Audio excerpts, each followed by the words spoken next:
Hello and welcome to the channel. We're not going to talk about tarot cards in this video. This is something slightly different, something that's come into the mind. That's not to say that I won't get a request for a tarot card reading. That can happen at any time. What is interesting is that to power the devices to make these videos, I'm 100% reliant on solar power. So that is reflecting that the sun is the life giver in this reality. And it is a reality that is with a perception of duality, not least in this Godspell, the Gospel of John. John, of course, being the English translation. If it was in Portuguese or Spanish, would be Juan, which is one. On the cover of this little book it says, "I am the light of the world. Whoever follows me will never walk in darkness." It's almost like an extract of the book that you would get with a computer program. And there's a lot in it to unpack. We'll start with the numerology on this one. So if we go to chapter 20, verse 24, straight away you have a reduction of 8 from those numbers. It's worth considering the numbers of chapters and verses in the Bible and in this particular Gospel. So chapter 20 verse 24 states, this is in the New International Version, NIV, which is naive. "Now Thomas, also known as Didymus, one of the 12, was not with the disciples when Jesus came. So the other disciples told him, 'We have seen the Lord.'" I'm not going to read every verse of this, but effectively what the story there is saying, and it's clear in the little footnotes here. Thomas is Aramaic and Didymus is Greek, and both mean twin. We're in a realm that has a perception of duality, so the Thomas represents the doubts and the fears on the one side of you. The Jesus, the He is Us, represents the more, shall we say, positive aspects, the Ra and the L, or the L and the Ra, depending on which you would apply to which. But then that's making a judgment. It's just a case of observing what you see. So effectively, Thomas doubts and says in one of these verses here, this is, where are we? Still in verse 25 now. This is Thomas. "But he said to them, 'Unless I see the nail marks in his hands, and put my finger where the nails were, and put my hand into his side, I will not believe.'" What that is actually saying is you will know through the experience, not from what another tells you. So we come on now to this verse 30. "Jesus performed many other signs in the presence of his disciples, which are not recorded in this book, but they are written that you may believe that Jesus is the Messiah, the Son of God, and that by believing you may have life in his name." In his name. Do it in his name. It's another way of saying, do it in the way you have been shown. But of course it's been literalised, it's been externalised into a secular story, which it is not. It is far older, and despite all the redactions, the rewritings, what still shines through is a fundamental truth in this. So when we come on to chapter 21, this is the story about, it's entitled Jesus and the Miraculous Catch of Fish. It's chapter 21, verse 1, so you've got 4. 2, 1 and 1 makes 4. And the story goes through until verse 14. So you have 2 and 1 and 1 and 4. So you could say you have a 44. The number 4 is very interesting when you consider you have words like forefront, forthright, that fourth door, that one where you pass through the threshold of death, where everything is then shown to you, when you then have that realization of, oh, that was the purpose of coming into this physical experience, to experience things and then take back to the Supreme Being, as it were, its consciousness generating the experience to experience itself. It's basically a feedback loop, you could say, but coming from an otherworldly side of things. Now, I'm not going to read all 14 verses. We'll just pick out the key parts of this story. So you have this Jesus figure who appears on the shore. So therefore it is on a foundation of solid ground. It's not being, a boat or a vessel, which is the human body, and you're not being rocked by the emotions. You are on a solid foundation, a place from which to speak from authority, from the experience. And he asks, have you caught any fish? What are the fish? Well, another name for fish is soul, or a type of fish is a soul. It's a very clever play on words, but it is talking to the soul, it is talking to the individual. And in this story, Jesus says, cast your nets on the other side, to the right-hand side. Referencing the right hand of God, the path forward is to the right, the fourth right, to the forefront.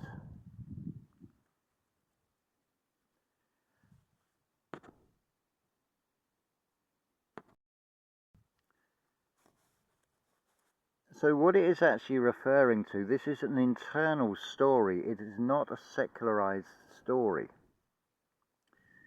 It is very specific in the way it is explained when you consider alternative words for what is being shown. So you've got the boat, which is the vessel, the fish is the soul. It's very specific that there are 153 fishes, and of course you've got the net. The net is what you can catch in the subconscious. The net doesn't break when they get this great big haul of 153 fishes. Why 153? It's an expression, you could say, if you start with a 1,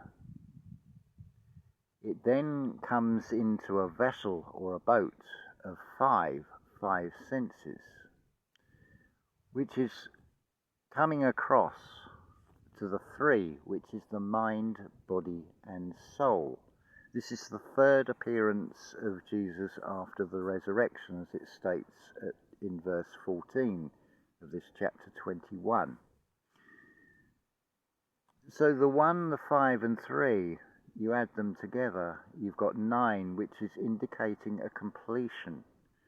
But you notice also the 5 and the 3 makes an 8. So encoded in that is a 138. Encoded in that is a 1 and an 8. Encoded in that is a 1 and a 44. I hope that makes sense. It's just playing with the numbers and contemplating why these numbers are so specific. It even says in this particular version that the boat wasn't so far from the shore, 100 meters, I think it said in here. I read this a little while ago, just to refresh or to recap.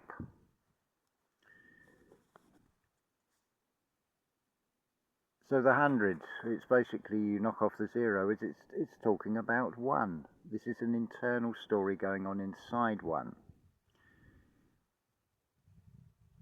So the net, well, you've heard the term net worth, as it were. It's just another way of expressing the same thing. It's not separate characters. This is a revelation inside 1 that has been interpreted and literalised as a secular story, as something historical, when it is actually a spiritual story that is being shown. Where do we want to go? See, once they've brought these fish to the shore, already this Christ being has prepared a fire. Now, fire would seem to be destructive, but in this sense, it's firing up a preparation, a heat, so it's implying going to the root. And the fishes represent the sustaining, but this is not sustaining of the physical body. The net that you are hauling in with 103 fishes is all in the subconscious. You bring those in. So when we get to verse 12, Jesus said to them, "Come and have breakfast."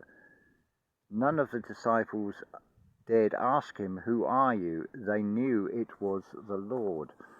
It's like a collective revelation, you could say as well. But of course this has been literalised, externalised, taken as a literal story. I would refer you to Ralph Ellis' channel as a prime example of how history has been made to fit prophecy, as it were, to play out similar events, to then point back and say this was predicted in this particular story. We are in a series of feedback loops after all. This goes right across the entire spectrum. So if consciousness is experiencing itself, that is creating a feedback loop for itself as well, of which we are all playing a part. As Neville Goddard says, there is only one playing all the parts. Well, one is John. The highest on earth is the lowest in heaven, because it is talking about the physical man. I'd also recommend, this just popped into my head, listen to the discussion between Jason of Archaics and when he has Ralph Ellis as a guest.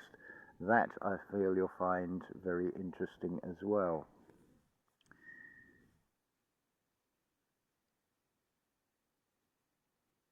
So I think that's pretty much covered all I want to say in this. It's always worth considering what the numbers represent. After a while, it becomes second nature through practice of looking at these things, recognizing the patterns, as much as when something we would say, oh, this has been done to me. We're in a realm of duality, so 2 becomes 4, so it's not being done to you, it's being done for you. If you don't get the message first time, the universe will keep giving you that message, and it will and can seem rather cruel, like the bang on the head. In the moment, it does seem negative, but it's no different from when I look up at the sky. Like now, the sun has sort of gone behind a cloud, but I know the sun is there. I can still feel the heat from it, and I know that that cloud will pass, and it will open up to glorious sunshine again. That is an external reflection given to you by nature, shall we say.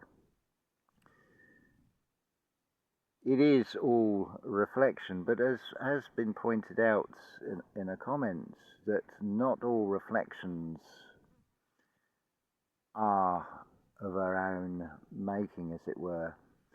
But there are different types of reflection. It's, as I've likened this to being in the crazy house, where you have all the different mirrors. Some will give you very distorted images, where the body is like squashed and stretched out on the linear, or you'll look in another mirror and your legs will suddenly be long. Likewise, you can have reflections, and some things you may think, what was the lesson in that? Because you will be shown contrasts. We're in a realm to learn the discernment from the contrast. So you will be shown things of how to do something, and in equal measure, how not to do something or how not to be. If you can just stay in that observer state and stay neutral to it, taking that middle path, you're also creating a balance. The 153, you're moving the soul to unify with the one, which is the spirit. So now you would have 252, which again adds up to a 9. It's a completion. But do we ever actually complete this in a lifetime? I would say no, because there are so many experiences. I mean, it makes it clear a couple of times in this Gospel of John. If we refer back to this verse 30, it says there are many other signs which are not recorded in this book. That is because he is us. How could you encapsulate in one book every human experience? It would just stretch out infinitely, because they're ongoing. You'll get a certain amount of experiences. In the same way, you can only eat a certain amount of food. So therefore, you can only have so many experiences in a lifetime. But of course, as much as anything else, it comes down to whether you react or whether you respond. I've just had a discussion about this, funny enough, in emails. It is almost sometimes with dread when I switch this device on and suddenly all the notifications come through, and it sets off a little anxiety feeling inside. But then I question, why am I feeling anxious? Where does it say I have to immediately react and do a reply to every message I get immediately, considering that there are different time zones, and certainly with the USA there is a time difference of between 5 and 8 hours between the east and the west coast. So the messages I may have come several hours before, while I'm asleep. And of course, when I see the message come through, if I was to reply immediately, it may be some hours before the recipient even reads that message. So there is no urgency. It is all something that is created from a feeling inside. So it's like, just read them, just take deep breaths, just read through the things, let it digest, and then as and when, just go through and respond to them. It doesn't all have to be done in one go, any more than this experience between birth and death has to be done in one go. That's why it's stretched out over a thing we perceive as time of, I don't know, maybe 70 years, 120 years, or maybe more, maybe less. It's, as much as anything else, it's the perspective. It's the perspective on how you read something like this,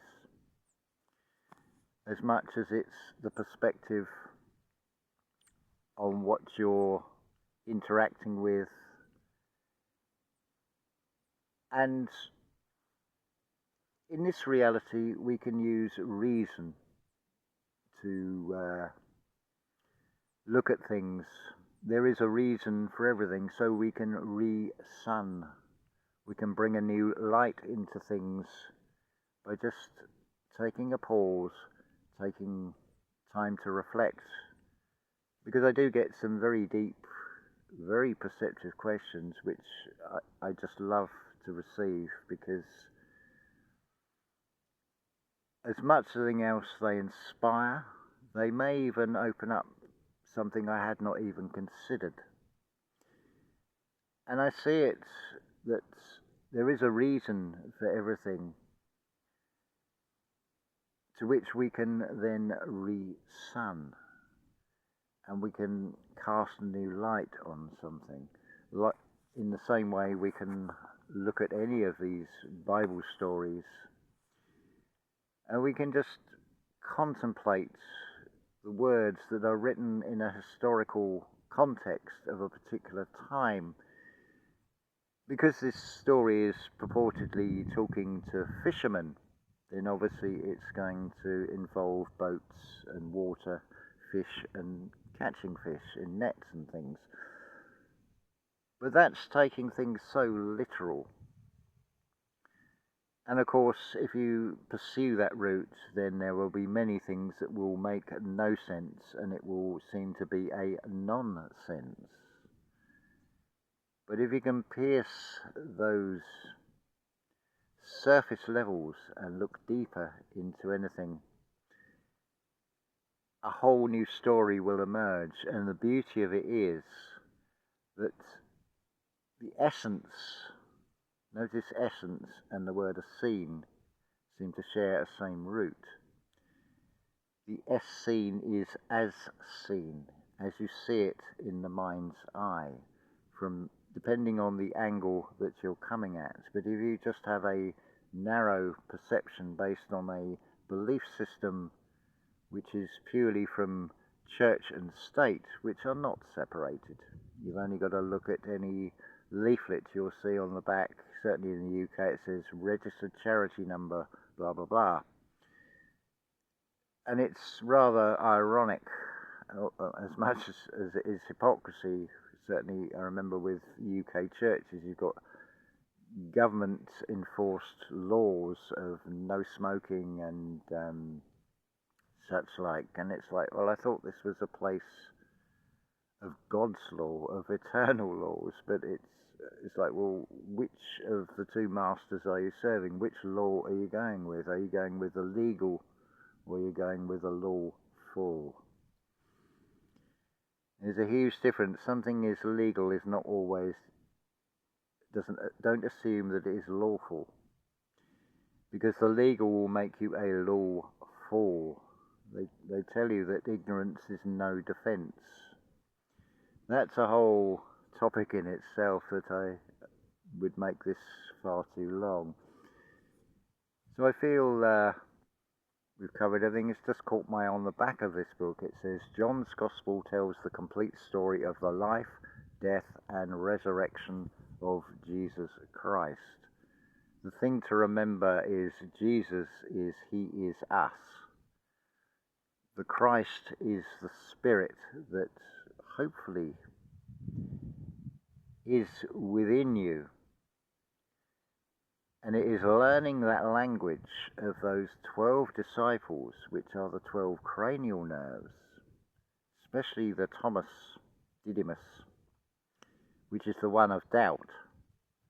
That is one to overcome and be able to show the other side, and also to observe that it is an internal dialogue, a weighing up of two sides, and being able to see it from multiple angles. It's something Archaics talks about. If something is true, it can be seen from multiple vantage points. None truer than with something like this gospel, this Godspell of John. So as always, just as a reminder, if you would like a tarot card reading, if you would like healing, if you would like mentorship, if there is a way I can perhaps give you a different perspective on the same moment that you're in and say, yes, that may seem to be happening to you, that may seem bad, but let's have a look. What is it trying to show to you? What is being communicated? And hopefully give you a new perspective so you can then see something in a far more positive way, something that is going to benefit you far more than if you just see it purely in a negative sense of it is being done to me instead of it is being done for me. So as always, I'm going to say unconditional love to you all.